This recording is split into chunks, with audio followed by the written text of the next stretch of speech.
School bully steals kids' lunch, then 50 bikers showed up. The rain hammered against the cracked pavement outside the Rusty Piston, a biker bar known more for its rough exterior than its warm welcome. Inside, the air was thick with smoke and the low rumble of conversation until the door creaked open. Standing there, shivering and soaked, was 10-year-old Leo. He wasn't looking for trouble. He was looking for a miracle. Leo walked up to the massive table where the Iron Saints Motorcycle Club held court. At the head sat Tank, the club president, a man whose beard was as gray as steel and whose presence commanded silence. With trembling hands, Leo placed a small, crumpled envelope on the scarred wood. Inside was his life savings, $22.50. "Please," Leo whispered, his voice cracking. "My name is Leo. A boy named Brett steals my lunch every day. His dad, Mr. Sterling, runs the school board. The teachers won't help. They say Mr. Sterling is too important. I have this money. It's all I have. Will you help me?" The room went deathly quiet. These were men who lived by a code, men who protected the weak when the system failed them. Tank looked at the money, then at the desperate hope in the boy's eyes. He gently pushed the envelope back toward Leo. "You keep your money, son," Tank rumbled, his voice like gravel grinding together. "We don't get paid to do what's right. We do it because it is right." Tank stood up, towering over the room. "Brett thinks he's untouchable because of his father's wallet. He thinks fear is a weapon. Today, we show him that family is a shield." Within the hour, the roar of 50 engines shook the foundations of Lincoln Middle School. It was lunch hour, and the courtyard was filled with students. Suddenly, the sky seemed to darken, not from clouds, but from a sea of leather and chrome. 50 members of the Iron Saints rolled into the parking lot, forming a perfect perimeter around the school entrance. The bullying stopped instantly. The chatter died. Fear hung in the air, but not the kind Leo was used to. Tank dismounted, flanked by Viper, the club's intelligence officer.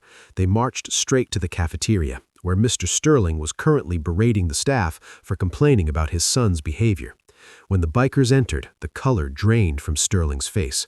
Principal Harrington tried to intervene, stammering about unauthorized visitors, until Viper stepped forward. "Save the speech, Harrington," Viper said calmly, sliding a thick folder across the table. "While you were ignoring Leo's pleas, we were digging. This file contains proof of embezzlement involving both you and Mr. Sterling. Funds meant for student meals? Gone, diverted to your private accounts." Before Sterling could react, the state police, whom Tank had quietly alerted, swept into the room. Handcuffs clicked shut on wrists that had never known consequence before. As Sterling and Harrington were led away in shame, Tank turned his gaze to young Brett, who was hiding behind a table, terrified. "Your father made a mess of things," Tank said, pointing to the tray of food Brett had knocked onto the floor earlier, Leo's stolen lunch. "Clean it up." Under the watchful eyes of 50 bikers, the wealthy bully picked up the spilled food, wiping the floor until it sparkled. It was a lesson in humility that no detention could ever teach. But the story didn't end with arrests. Tank called Leo to the front of the cafeteria. From his vest, he unclasped a special patch, a winged shield with the word "Protector" emblazoned across it. He pinned it gently onto Leo's jacket. "You aren't just a kid anymore, Leo," Tank announced to the silent room. "You are family, and nobody touches family." What happened next transformed the atmosphere completely.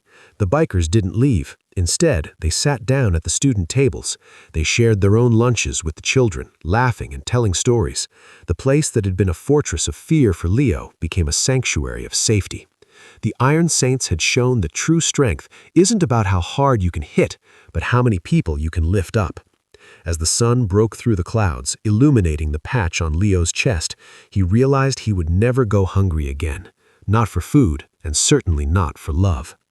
If you believe in the power of kindness and the importance of second chances, please like, share, and subscribe to our channel.